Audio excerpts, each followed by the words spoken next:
Hello, folks, and welcome to another episode of the Chain Bytes 360 podcast, the podcast about everything from cryptocurrency and underlying technologies to current news in the industry. I'm Jeremy Snyder, CEO of BTM Compliance, joined by Eric Grill, the CEO of Chain Bytes. I was on oxygen the whole nine. And so now that I'm living, thank the Lord, I'll probably get back on it. But I was working on it then, and then when that all happened, I kind of shut everything down because I was kind of taking care of myself. You know what I'm check out Elements and Liquid. Check out Elements and Liquid, which is what they built Lightning out of anyway, and those things at a lower. You have federated nodes and things like that, so you can kind of build in there. Right. Lightning's tough to build in internally because it just does one thing really well, payments, right? And that's what it's designed to do. So doing sort of outside of that, I found it really difficult to work with. So I was like, all right, let me try this other thing. Let me know how it goes. I'm interested to hear. Think about it Eric, think about it like a microservice, right? Like you're on the same machine, and all you're doing is being able to use the you should API. like it doesn't Helium isn't Helium like that too? Listen, that's a. There's actually an open source metaverse app that I was in Mexico and we were laughing about it. It took me 5 minutes and I had the thing spun up and I forget which one it looked like, but it looked like a major one of these metaverses. Like that looks like, I bet they use that open source code then and they just kept moving on it. I don't know. I'm just telling you, this is as easy as that to spin one up. And if I can do it in 10 minutes, imagine like building out this whole system. So not that I'm looking to build a metaverse. I'll stick to Decentraland and all the other ones that others are building. But I agree, it's an interesting. But even that, do you think that's so? Even with this metaverse thing, do you think it's kind of crazy that we're still going back to silos? So you got Decentraland, and that's a silo, and they're not really connected to one another. No, I know. But the ownership of the land is at least decentralized, and the important things, because in the real world things are centralized, and sometimes it makes sense to centralize them. I don't know. It works today, so use the tools that you have today and make it better. Because I'm always like in that instance, like something like Decentraland, because it's open source, or because you can find the code for it, you can just make your own. So I bought this plot in this one, but if there's 50 other ones, like. Yeah, but the other one, the real estate's valuable there simply because you're neighbors, right? If you got a concert going on next door and there's 100,000 people come to that thing, you want to be next door, so that they spill over to you. So it's really about how many people you get using it. Which I don't know. In the news lately, they said there were 20 people on Decentraland for the whole month, and I was like, yeah, I mean, interacting with contracts, wow, somebody's not winning. But see, Eric, that's the other part I get shot for. Because I tell him, a guy introduced me to DApp Radar who he loves Ethereum. And he's like, go look at it. And this is during the hype. But he don't realize now I'm always looking at it because I'm like, you guys are hyping the usage of these smart contracts, and here's the actual on-chain data. And it's like only 20,000 people are using OpenSea right now. I was like, that sounds like some kid's website. You know what I mean? Like, if your website was only getting 20,000 people a day, you'd be like, oh, this is like, 1997? You know what I mean? It's like, you wouldn't feel happy about that. But you have people who are literally pushing that Ethereum is being used by so many people. And I'm like, what does used mean? I was like, okay, if they're transacting and just sending ETH around, okay, that's different. But actually using the dApps, it's really not that many people interacting with applications on a daily. Not anymore. They had to move off. You can't wait around for them to get around to fixing it, maybe and maybe not. There were other alternatives. Binance Chain. Look at how many people moved over to Binance Chain. Tron. All of those alternatives that people moved to. Why? Cheap transactions. And if you don't learn your lesson from that, guess what? Ethereum for $3,000, you can forget it. Ethereum for $3 maybe. I knew this was coming. I know. If he would have been here, he would have been in the bandwagon. He would have been in that bandwagon with us 10 minutes ago. But you can tell. I mean, it's what we believe, and it is the truth. It's the truth. It's so inflated, and it doesn't help you accomplish anything when the cost of these utilities are so high. It makes zero sense. Unless you're selling it, then it makes sense because you're making money. Then you're incentivized. But before that, if you're not selling it, you're not incentivized to use it. It costs too much. It's a waste of everybody's time. Yeah, somebody sent me like $10 in Tether once. And I was like, oh, let me just move this over. And I looked at the gas fee. I was like, what the hell? I'm not sending this. Okay, I'll just let it sit here then. It was completely unusable. How can you have a network that is unusable for that long? It's just not.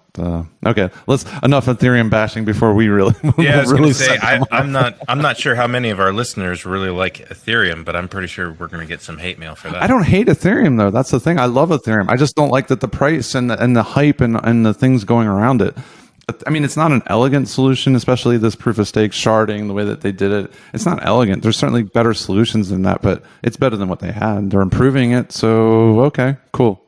But don't expect Ethereum to go up in price. Yeah, they haven't even pushed out the sharding yet. That's the part that trips me out.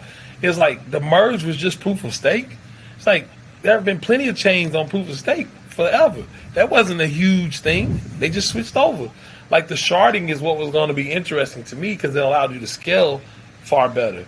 But they didn't do the sharding. Well, I don't think they did it for technical reasons. I don't even know if it's going to work. I think they did it for political reasons, right? Take the power away from the miners and give it to a few people that are staking it, right? Now they can do whatever they want, which is centralized, which makes the point. But they're not going to say that out loud. They're not going to say that's why they did it that way. But they had this whole plan of, well, you have to do this before you can do this, and you can do this. But the reality is the only reason you can't do those things is because the miners are like, no way, we're not going to do it. So get rid of the miners. It's just interesting because I don't think people even care, to be honest with you. Most don't. I think that people rather believe in the hope so that they can feel like their investment is going to make money in the future. Because as long as there's nothing solid, they can just keep hoping. That's right. You know?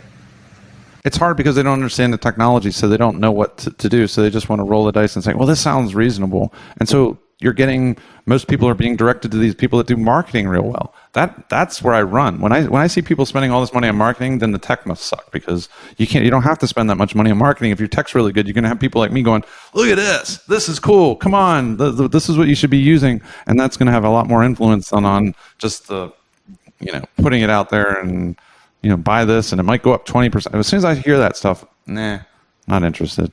Tell me what it does. What does it do? Who's doing it? Eric, being a guy that's been around, would you agree that when we started in Bitcoin, it was developers, libertarians, and cypherpunks? Yeah. Yep. Not even that many developers, honestly. It was hard to find any developers. Yeah, but yep. Mostly anarchists, yes. No, but I mean it was developers, but that didn't mean they knew about Bitcoin, but it was so intriguing to them that they were coming to learn about it. So at conferences that was the mix. But they didn't do it though. That's the thing. Like all my developer friends dismissed this and were like, this is Yeah, they were probably developers, but not really necessarily. They were developers, but they weren't really libertarians, right? Their ideologies were not connected to Bitcoin. That's right. And to them, it made why would you want to do that? Did you remember when it started going to like Coin Summit, which was more of a financial conference? Mm-hmm. When that switch happened, that's when all of it started to change. Private equity. Mm-hmm. That's where all the money came in. It was brown, blue, and black. All I remember being at that I couldn't go in. I couldn't afford it. We lobby conned out on the porch, basically. People coming out, we was like, "Hey, how you doing?" We used to make jokes about the CEO uniform. Everyone was wearing the same stuff. Right. And so it's like when the finance guys got in, the whole mentality changed. And then you add in what happened with Ethereum, and now all the marketers came in. I remember the flyer. I was in Toronto when they did the pre-sale, and I remember the flyer that had everybody that was dealing with Ethereum on the flyer like this. It was like all these names, and the majority of those names were marketing people. And that's when you knew like it's a different mix. It's like, and think about it. That has never left Ethereum. It's always been marketing. Like even this move to proof of stake, Casper, they were talking about that 2014-15. This move to proof of stake was supposed to happen so far ago. But it's like as long as you keep it out there, like it's coming, you can keep the buzz. Like, oh, the price is going to go up when this finally gets here. So you can keep send that $10 a tether. Yeah, see, that's what I'm. And it's like there's hope. I feel like the whole entire system has the whole entire system and the way it's been presented has changed, and it's gotten people into this dither to where like on what's it called, on Capitol Hill. They're believing in all of these. Oh, I believe in the thing you can do with the blockchain, and that's how I know they really don't understand. You get what I'm saying? Like I believe in all the things you can do with the blockchain, but it's like they don't really get it. They're invested. Yeah, go ahead, Eric. And their efforts, and their you know, it's like a cheerleading team for a football team, right? They're that's it. That's the coin. Everything else is a scam, and you know, whether it's Bitcoin, Ethereum, Doge, everybody has their coin. This is the best one, and here's why. Yeah. As technologists, who cares, right? What I want to see what the best is. I don't care what Bitcoin. So disrupt Bitcoin, create something really better. But you're not going to do it in marketing. You're going to do it in tech because at this point, there's yeah. So man. Preaching to the choir. Well, listen, for this to be really crazy like this, my wife just gave me the 5-minute thing. I guess we got to go somewhere in 5 minutes. So but listen, I want to do this again at some point. What are you most excited about? And right now, what it sounds like lightning. What else? What are you excited about? What tech are you excited about? Yeah. Lightning by far is probably the thing that excites me the most, and is really more so for the fact that you have all that are connected, incentivized peers that are connected. I think some really cool stuff can go to that. Right. And then that pushes us to making Bitcoin the currency of the next Web 15 or whatever what anybody wants to call it, Web 25. I think that gets us a lot closer to that idea, right? So that's what's real. That by far is very exciting. I know people are doing stuff. I've heard of Taro and what they're trying to do and put assets on top of Lightning as well. And even if you're able to put assets on top of Lightning, I still think there'll be applications like these decentralized applications that should be able to use that can be really, really cool. So that's the thing that I'm looking at the most from a technical standpoint. As far as everything else, I'm just on a wait and see about these world computers.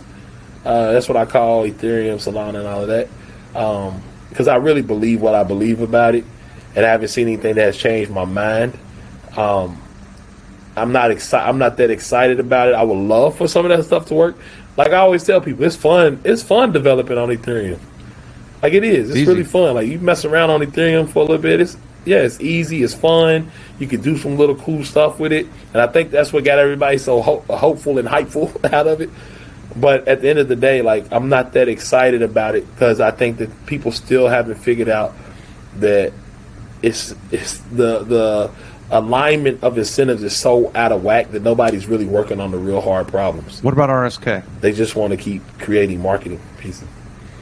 RSK, I think Taro's going to take it over. That's what I'm saying. Like, I think people aren't going to fool with RSK as much once Taro comes in. I think Taro is going to be the thing. It has the support. It has a company that's actually, again, remember you were talking about it, Eric, you need somebody to fund it. There's an actual company that is kind of pushing it to the forefront, which means that they're going to fund the development on it. And that tends to be how things happen in Bitcoin. Some company that has already raised money for something else usually has to come in and push some development. So you got Taro, and then you got like a company like Block. You got a company like Block that has the Spiral team, right, that it built like the Lightning kits and those things. So I think that's the only way we're going to get the development that we really want is by getting these large companies to continue to kind of subsidize development on Bitcoin. Agreed. No, I do agree. I want to see more of that. So shout out to Jack Dorsey. shout out to Elizabeth Stark. Like, you know what I'm saying? Shout out to those folks that are using their company funds to actually get innovation in Bitcoin. Yeah, and in particular Lightning. I think everyone's excited about Lightning, and there's a lot of development going on there. But there are limitations to it. And so for me, yeah, it's a great payment gateway, and we're definitely going to use it. But there's other ancillary things that still need to be built. It needs assets on top of it and things like that. But we'll get there, I guess. But Right. I would have hoped it had been Right. sooner than now. Awesome. Any last words of advice? No, I told Jeremy, I said I haven't been on a podcast like this. Like, I don't think ever. It's a tech. Like, I like talking tech. I like talking both. I like talking social justice and everything I'm doing with Black Bitcoin Billionaire, and like even in the playing field, I love talking that. But I normally hardly ever get talks, and it's like Me either. Like listening to Eric. It's like like listening to you, Eric, makes me go. Good timing. No, I just really appreciate this. Yeah, I really just appreciate this conversation, man. So thank you guys, Jeremy, Eric. So before we let you go, Lamar, you want to tell our listeners where they can find you, where they can follow you, and watch some of these projects that you're working on? Yeah, man. Everywhere, BIGMARH, Big Mar. BIGMARH. If you want to say it like my dad, it's Big Ma. But that's pretty much where you can find me everywhere. That's why the H is on there, so you can get the ha at the end. Is he Klingon? Yeah, everybody. Yeah. No, he's Kentuckian. That's the problem. Big Ma. Okay. So yeah, man. So yeah, you can find me all of those places. BIGMARH. We're working on Black Bitcoin Billionaires. We're working with Rock Nation, the Sean Carter Foundation, on doing the Bitcoin Academy in Brooklyn. So we've been doing some education in the Marcy projects. So that's been really cool as well. So, but yeah, man, thank you guys. Appreciate it. It's been a really fun. Like I said, whenever, hit me up, man. We'll do this again for sure. I like this kind of conversation. We'll have to run into each other at one of these conferences, and we'll do them live together. We'll probably catch up. Oh yeah. Well, thank you. Fantastic. Thanks again. Okay. Well, another great episode. Let's wrap this one up. We'll just kind of do a short recap here. Man, it's been awesome to kind of chalk through, such a technical topic with just someone who's been self-taught. Eric, you want to take us through this? I mean, I met Lamar a long time ago. He was pushing. He had created a wallet for the Apple Store. Apple didn't. Apple was very anti-crypto back then. Not that they've changed that too much, but you couldn't put anything in the Apple Store. And he found a workaround. He created this like community, as you talked about in there. But just in general, he was doing all sorts of things early on, and I wondered what became of him. What was he up to lately? I haven't kept up with him because he sort of went off onto the social side and did some other things, as we heard. But yeah, as a software developer, it's an exciting time and an exciting space, and he's playing around with some of the same things I am, Lightning and Bitcoin itself, and wondering why a lot of development isn't happening there. And it's a good interview, and we should definitely have him on, but again, as a follow-up in maybe a year or so, and say, hey, what's going on now? What are you up to now? Because he's always going to be into something. There's Absolutely. so much out there. That conversation could have probably gone on for at least another hour or two. Yeah, if the bandwidth wasn't so bad, he's got to get better internet. But yeah, that was good, and it was nice hearing from him what he's up to, and just sort of the same struggles, but he and I both had going through the software development side of it, trying to get things built. Agreed. Yeah, the social aspects and out there creating communities. Speaking of communities, for our listeners, if you're hearing this message, you've listened all the way to the end of our episode. And for that, we'd really like to thank you. It's a feat in itself. If you liked this episode, please leave us a review. You know where to find us, either on Apple Podcasts, Spotify, and share this episode with your friends. If you have any questions about anything that we've talked in today's episode, we'd love to hear from you, and we do answer all those messages, so don't hesitate to reach out to us. And you can join us on Instagram, Twitter, and even LinkedIn in order to continue some of these conversations. So thanks, guys, for joining us. Until next time. Thanks, guys.